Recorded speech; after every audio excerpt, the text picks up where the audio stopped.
नमस्कार, नवल कहानियाँ चैनल पर आप सभी का स्वागत है। आज मैं आपके लिए लेकर आई हूँ हनुमान बजरंग बली की व्रत कथा, यानी कि संपूर्ण मंगलवार व्रत कथा। भारत में हनुमान जी को अजय माना जाता है। हनुमान जी अष्ट चिरंजीवियों में से एक हैं। कलयुग में हनुमान जी ही एकमात्र ऐसे देवता हैं जो अपने भक्तों पर शीघ्र कृपा करके उनके कष्टों का निवारण करते हैं। मंगलवार भगवान हनुमान का दिन है।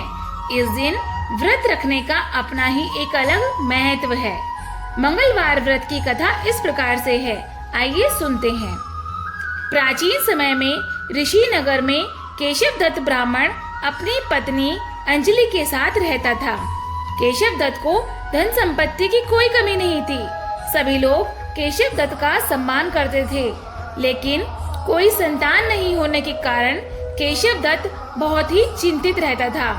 पुत्र प्राप्ति की इच्छा से दोनों पति पत्नी प्रत्येक मंगलवार को मंदिर में जाकर हनुमान जी की पूजा किया करते थे। विधिवत मंगलवार का व्रत करते हुए उन लोगों को कई वर्ष बीत गए, पर उन्हें संतान की प्राप्ति नहीं हुई। केशव दत्त बहुत निराश हो गए, लेकिन उन्होंने व्रत करना नहीं छोड़ा। कुछ दिनों के पश्चात केशव दत्त पवन पुत्र हनुमान जी की सेवा करने के लिए अपना घर बार छोड़कर जंगल चला गया और उसकी धर्म पत्नी अंजलि घर में ही रहकर मंगलवार का व्रत करने लगी। इस प्रकार से दोनों पति पत्नी पुत्र प्राप्ति की इच्छा से मंगलवार का विधिवत व्रत करने लगे। एक दिन अंजलि ने मंगलवार को व्रत रखा, लेकिन किसी कारणवश उस दिन वह हनुमान जी को भोग नहीं लगा सकी और सूर्यास्त के बाद भूखी ही सो गई। तब उसने अगले मंगलवार को हनुमान जी को भोग लगाए बिना भोजन नहीं खाने का प्रण कर लिया। वह 6-7 दिन तक भूखी प्यासी रही। 7वें दिन मंगलवार को अंजलि ने हनुमान जी की विधिवत रूप से पूजा अर्चना की, लेकिन तभी भूख प्यास के कारण वह बेहोश हो गई। अंजलि की इस भक्ति को देखकर हनुमान जी प्रसन्न हो गए और उसे स्वप्न में दर्शन देते हुए कहा, उठो पुत्री, मैं तुम्हारी पूजा से प्रसन्न हूँ और तुम्हें सुंदर और सुयोग्य पुत्र होने का वर देता हूँ। यह कहकर पवन पुत्र अंतर्ध्यान हो गए। तुरंत ही अंजलि ने उठकर हनुमान जी को भोग लगाया और स्वयं भी भोजन किया। हनुमान जी की अनुकंपा से कुछ महीनों के बाद अंजलि ने एक सुंदर बालक को जन्म दिया। मंगलवार को जन्म लेने के कारण उस बच्चे का नाम मंगल प्रसाद रखा गया। कुछ दिनों के पश्चात केशव दत्त भी घर लौट आया। उसने मंगल को देखा तो अंजलि से पूछा, यह सुंदर बच्चा किसका है? अंजलि ने खुश होते हुए हनुमान जी के दर्शन देने और पुत्र प्राप्त होने का वरदान देने की सारी कथा कह सुनाई। लेकिन केशव दत्त को उसकी बातों पर विश्वास नहीं हुआ। उसने मन में यह कलुषित विचार ले लिया कि अंजलि ने उसके साथ विश्वासघात किया है और वह अपने पापों को छिपाने के लिए झूठ बोल रही है। केशव दत्त ने उस बच्चे को मार डालने की योजना बनाई।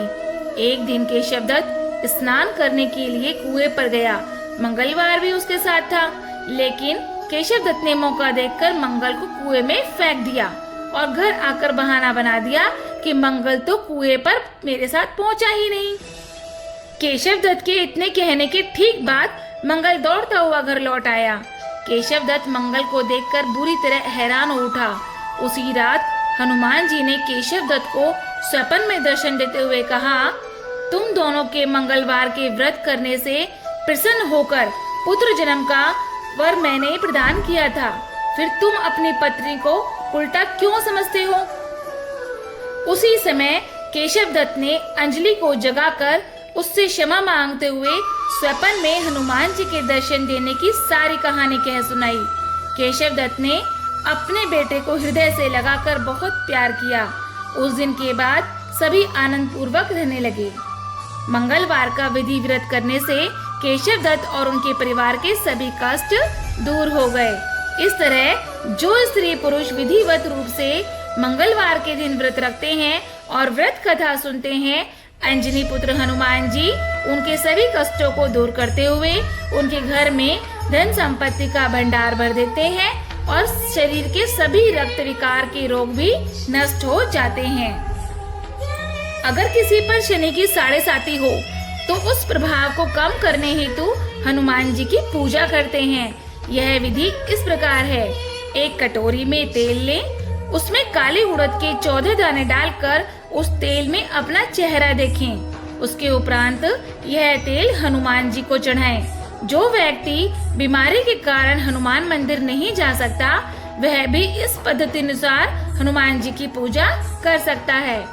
खरा तेली शनिवार के दिन तेल नहीं बेचता, क्योंकि जिस शक्ति के कष्ट से छुटकारा पाने के लिए कोई मनुष्य हनुमान पर तेल चढ़ाता है, संभवतः वह शक्ति तेली को भी कष्ट दे सकती है।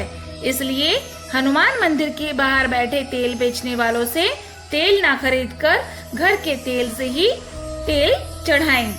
बोलो हनुमान बाबा बजरंग बली की जय। सियापति रामचंद्र की जय। पवन पुत्र हनुमान की जय।